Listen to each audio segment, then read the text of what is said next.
Not every pain in the labor room should be experienced, and in fact, more often than not, we medical practitioners make this pain worse when we do have the ability to lessen it. I bring this to your attention because I saw a video on social media where I saw this male, and I'm going to show these photos here. I couldn't show the actual video because it is so sensitive, where this gentleman was seen actively beating up a patient who had just delivered. Now, I say this because pain is very subjective. The way you experience pain is very different from the way another person will experience pain. An example of this is if I was to punch you with, let's say, an intensity of 5, you would maybe just watch me and maybe just walk by. But if I punched another person, the same sex, the person would take it so differently and might actually start even crying. I might cause them problems. It's the same intensity, but taken two different ways by two different people. Now, this is one thing that we have to understand when you're seeing a patient, whether in the labor room or anywhere else. Seeing such a situation really saddens me because we have to understand why this person reached that extent. So first of all, we need to understand what you need to qualify for you to have a very good delivery. And mainly, we'll just say it into two parts. There is a passage and there's a passenger. The passage has to do with you, the woman. Your pelvis, your channel where the baby will be passing through, has to be adequate enough to allow that baby to pass through without causing the problems to you or the baby. And the passenger has to deal with the baby. The passenger doesn't have to be too big that it causes problems when you're delivering. Now, when there's a problem with these two, either the passenger or the passage, is when you get to see complications. And some of these complications that arise are going to be difficult delivery, the baby is not coming out, and then you have to go for things like a cesarean section. Now, before you go for a cesarean section, there are certain things that we can do to either accelerate the labor to give the woman more strength so that she's able to deliver, or we can make the passageway a little bit bigger so that it's able to accommodate that baby that has to be delivered. One of the ways that helps us to make the passage bigger is called an episiotomy. So an episiotomy is simply a cut, as shown in this photo, that's going to be done on the woman to cut her opening of the vagina to make it a little bit bigger so that the baby is able to be born just fine. Now, there are two types. There's one which is called the medial, right in the center, and one that is called a mediolateral, which we often do because of lesser complications. Now, for this procedure to be done, you need your medical practitioner to identify the spot where they want to perform this incision. When this has been done, you'll get a local anesthetic, which is just a painkiller that's going to numb the area where you're going to be cutting. Now, this is a point where I feel is missed in majority of cases and in many, many places. It's become so normal for the woman to just literally be cut without any painkiller, and you literally see and you will feel this woman scream as she's feeling that pain. Now, this is very unfair in my view. This is a woman who's delivering, first of all, has been undergoing labor for hours, has been having pain, which has been increasing with time. And then you are performing something that you could avoid. You get my point.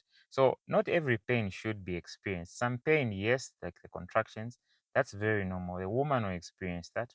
But for certain things like this, the bare minimum we can provide is that we need to have at least a painkiller to make this situation better. And to make things worse, the skin itself is very, very sensitive.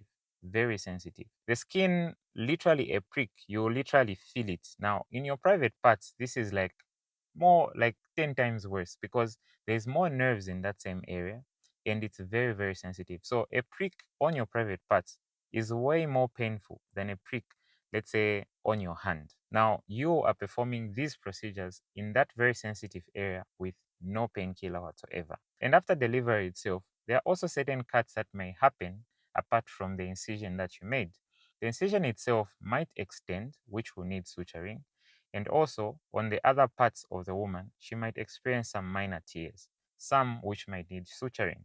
Now, the suturing in these areas, again, you need a painkiller for them. Like, remember, the skin is very sensitive. Doing such things when the patient hasn't been given anything, and especially in our settings, like generally in the Zambian setting, we don't usually get to have like majority of these painkillers readily available. Now, this woman is going to be screaming and in pain, and rightfully so. You're dealing with someone's private parts, and they are feeling so much pain, and you want them to understand you. Which brings me back to the same video that we looked at. I honestly do not care what happened in that situation. For a man to go toe to toe, beating a woman in that state who's just delivered, and you can actually see she's got a lot of blood that's literally dripping. This is very insensitive of the person who was attending to them. And in fact, everyone who was in that room. Because I believe there's always another person who can deal with that situation better. Not necessarily the skill of suturing, but just being able to talk to her. And especially as women. You could actually see this man visibly upset and slapping the woman. You could clearly tell that he honestly brought his problems from home and is bringing them to the hospital and is just releasing all that anger there because that is really uncalled for. Pain is very subjective.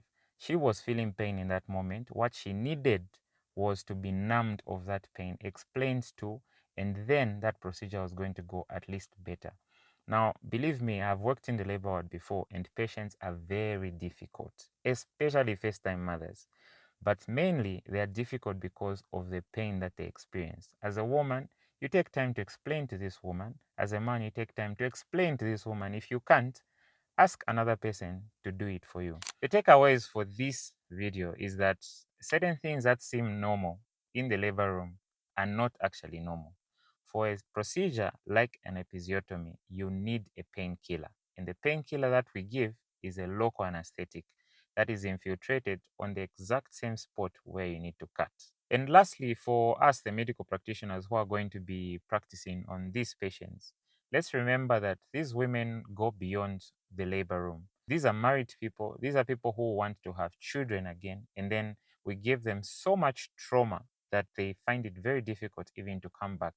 Seeing the labor room itself gives them so much trauma. Seeing a baby sometimes gives them so much trauma. Like, imagine seeing your own child and remembering that you underwent all that just to have this child. Imagine how disturbing that is. It's better I say that the patient was difficult, but let them not complain of pain that could have been avoided.